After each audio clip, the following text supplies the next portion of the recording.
Bonjour, soyez les bienvenus dans ce nouveau numéro de Chemin de Traverse.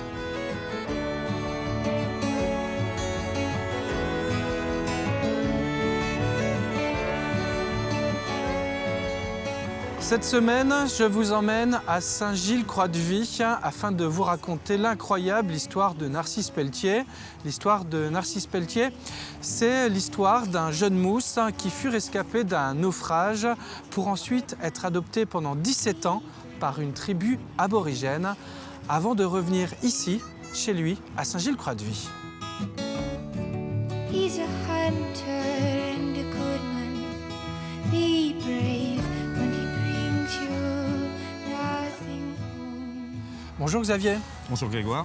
Vous êtes le co-auteur d'un livre qui s'appelle La vraie histoire du sauvage blanc, Oui. qui est sorti il n'y a pas très longtemps et qui raconte donc l'histoire incroyable de Narcisse Pelletier. Tout commence donc ici, à Saint-Gilles-Croix-de-Vie. Sa famille est de Saint-Gilles-Croix-de-Vie. Ici sur le port, quand il part, nous sommes en 1856. Exactement. Alors c'était Saint-Gilles-sur-Vie à l'époque. Et il est parti de ce port, il est parti naviguer. Tout d'abord, il faisait les saisons pour pêcher la sardine à Saint-Gilles, très tôt, dès l'âge de 8 ans. Et à partir de 11-12 ans, il fallait travailler. Donc il est parti, il voulait absolument faire ce métier de marin. Et au fur et à mesure de sa navigation, il s'est retrouvé au Sable d'Olonne. Et de plus en plus loin, alors après à Bordeaux et à Marseille. Et c'est là qu'à Marseille que tout change parce qu'il embarque sur un bateau qui est quand même assez important, c'est un 3-mâts. Il voulait voir du paysage, il voulait quitter un peu Saint-Gilles et commencer, si jeune, une vraie vie de marin. Voilà, complètement. Alors il voulait voir du pays, comme on dit, il voulait vraiment naviguer et avoir une bonne expérience maritime. Donc il embarque sur ce bateau qui partait pour la Chine. Alors, ce bateau, il échoue en Papouasie-Nouvelle-Guinée. Et là, il y a une confrontation avec la population locale qui est cannibale. Donc, dans le conflit avec ces gens-là, Narcisse est blessé et tout l'équipage se sauve en chaloupe, en abandonnant les Chinois. En traversant le détroit de Torres, ils arrivent en Australie et là, Pelletier est abandonné car il est faible, il est jeune. C'est un peu une tare de le traîner, malheureusement. Et donc, il est abandonné, la chaloupe repart. Et on n'entend plus parler de Narcisse pendant 17 ans. Alors, on n'entend plus parler de lui et tout ce qu'on peut aujourd'hui vous raconter, on le sait par ses témoignages depuis son retour en fait. Mais pendant 17 ans, donc, il vit là-bas, autour des côtes australiennes, voilà, où il se fait adopter par une tribu aborigène. Alors, il est tombé sur une tribu aborigène qui l'ont recueilli, il a été carrément adopté. Cette tribu d'aborigènes où va vivre Narcisse pendant 17 ans, on la situe où en Australie à peu près? Alors, ils se sont retrouvés à la pointe australienne qui est le Cap York, c'est dans le Queensland.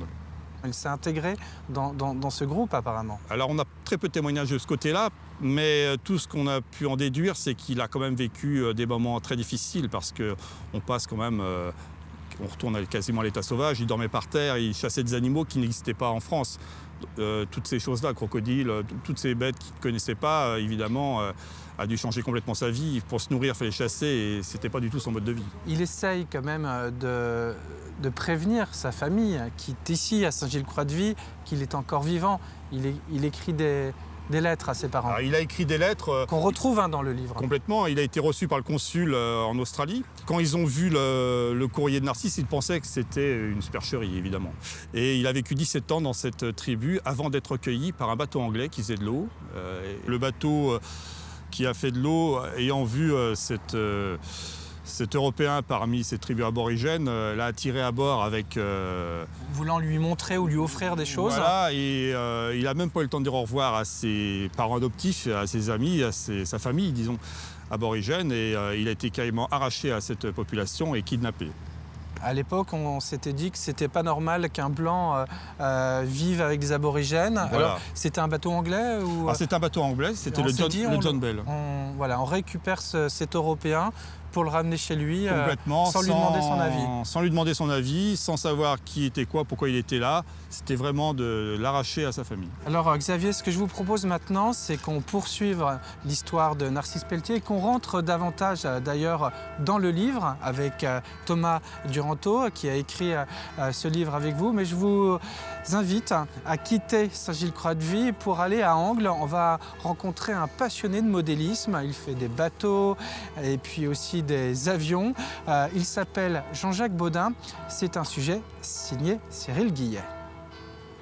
Depuis qu'il est à la retraite, Jean-Jacques Baudin passe ses journées dans son atelier, une passion pour le modélisme que son père lui a transmis dès son plus jeune âge. Parmi les réalisations dont il est le plus fier, on trouve ce caboteur à voile des années 20 qui a nécessité plus d'une année de travail. C'est un bateau que j'aurais bien voulu construire proprement et puis de partir et naviguer sur les océans. Oui, c'est un vieux rêve que je n'ai pas réalisé, mais qui m'a soutenu pendant de nombreuses années, oui, où vraiment j'ai eu le plaisir de le réaliser au 1/10 parce que j'aurais aimé le construire en vrai. C'est donc à travers ces maquettes qu'il s'évade au quotidien et c'est aussi pour lui une manière d'aborder l'histoire de France, comme lorsqu'il réalise avec Bernard Garand la réplique au 20e de ce bombardier Halifax abattu le 24 juillet 1941 à Angles. Son dernier projet en date, c'est cette réplique de l'Alcyon, un brick de guerre sorti de l'arsenal de Bayonne en 1853. Je suis allé sur le net et surtout sur la Bibliothèque nationale. Et en recherchant bien, en prenant son temps, on retrouve des plans d'époque. Là, en l'occurrence, c'est la Marine royale.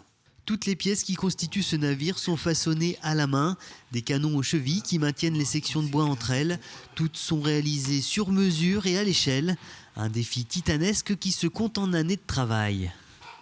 Mais depuis 1 an et demi, tous les mercredis après-midi, dans ce local prêté par la commune, Jean-Jacques accueille des jeunes pour leur transmettre son savoir. Du 13 à 35, vas-y.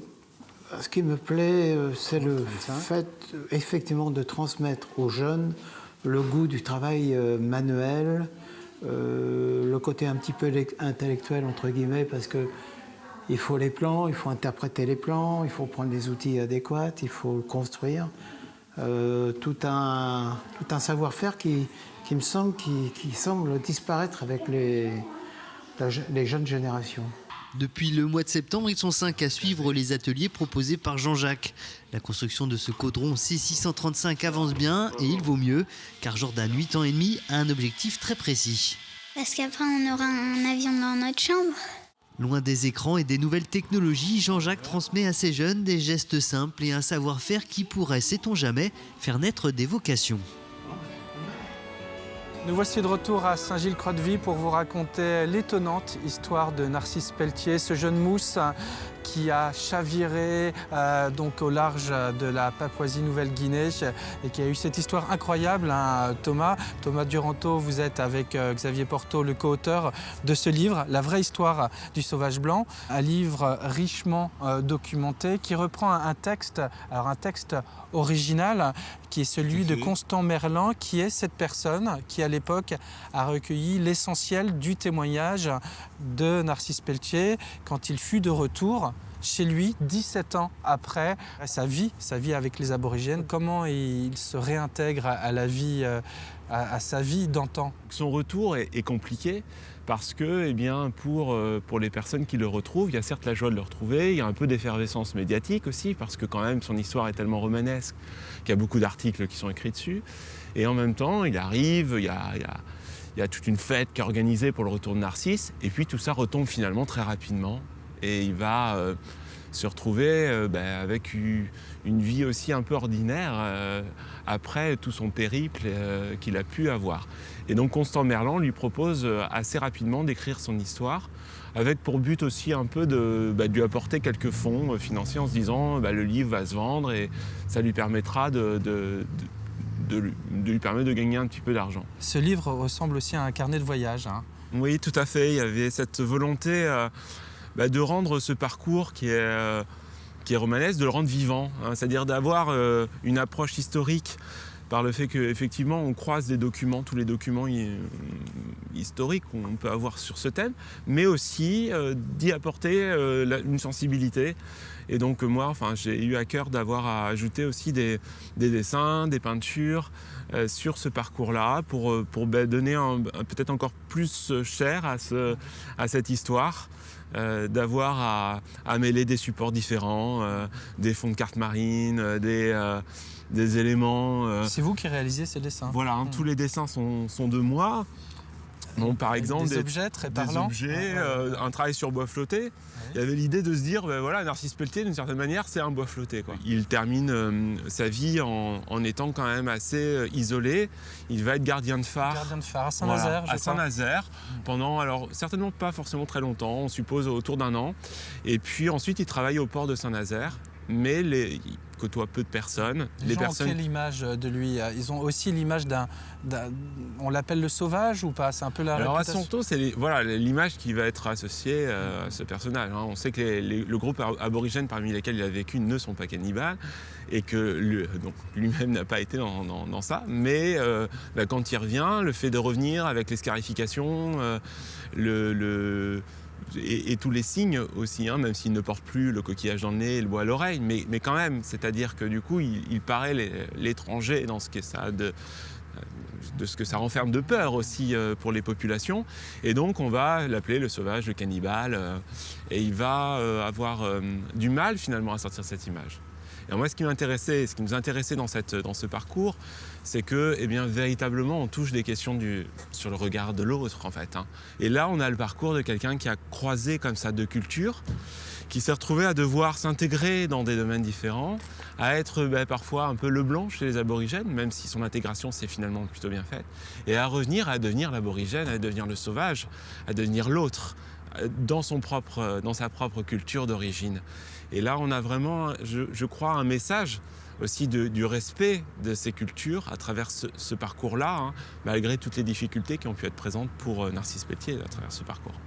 On peut imaginer qu'un jour, également, un film voit le jour d'après une histoire vraie, celle de Narcisse Pelletier. En tout cas, Narcisse Pelletier, la vraie histoire du sauvage blanc, aux éditions Elitis. C'est un ouvrage que vous pouvez vous procurer. Merci Thomas, merci à vous deux. Et puis j'espère que cette histoire vous aura aussi fasciné comme ça a été le cas pour moi.